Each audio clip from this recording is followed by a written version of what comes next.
कल्पना कीजिए, सृष्टि के जन्म से बहुत पहले, जब न समय था न दिशा,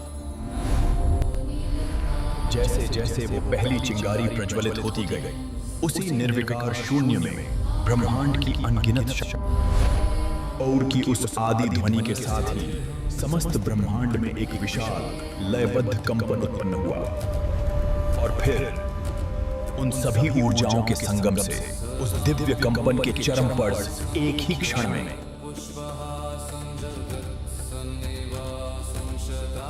सृष्टि से पहले, जब न समय था न दिशा, बस एक अनंत अंधकार फैला हुआ था।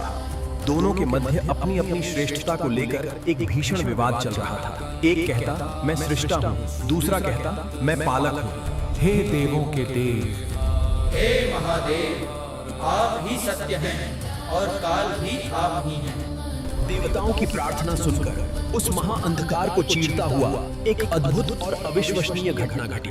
ब्रह्मा और विष्णु के जाओ, जो तुम दोनों में से इस अनंत ज्योति स्तंभा का आदि या अंत खोज लेगा, वही इस ब्रह्मांड में श्रेष्ठ कहलाएगा।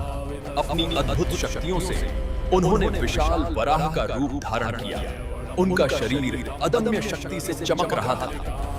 ठीक उसी समय सृष्टि के रचयिता भगवान ब्रह्मा ने उस ज्योति स्तंभ के शिखर को खोजने का बीड़ा उठाया। हे महादेव, मैंने हर संभव प्रयास किया, किंतु मैं इस ज्योति का आधार नहीं पा सका।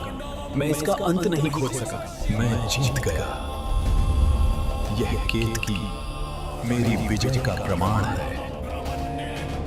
प्रलय के समान तेजस्वी रूप में स्वयं महादेव उस अग्नि स्तंभ से पूर्ण ऐश्वर्य के साथ प्रकट हुए। उनका तीसरा नेत्र, हे ब्रह्मा, अब सृष्टि में तुम्हारी पूजा नहीं होगी। और हे विष्णु, वो अनंत आदिकालिक ज्योति जिसने ब्रह्मा और विष्णु के अभिमान को तोड़ा और सत्य का मार्ग दिखाया, वो वहीं शांत नहीं हुई। और उन 12 ज्योतिर्लिंगों में जो भारत की आत्मा में बसे हैं, सबसे पवित्र, सबसे पूजनीय स्थान है काशी विश्वनाथ।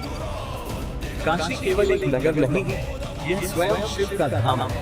ये इतना पवित्र है कि देवताओं ने भी इसे मोक्ष। अंत में यह ज्योतिर्लिंग भगवान शिव के उस अनंत स्वयं सिद्ध दिव्य प्रकाश का प्रतीक है।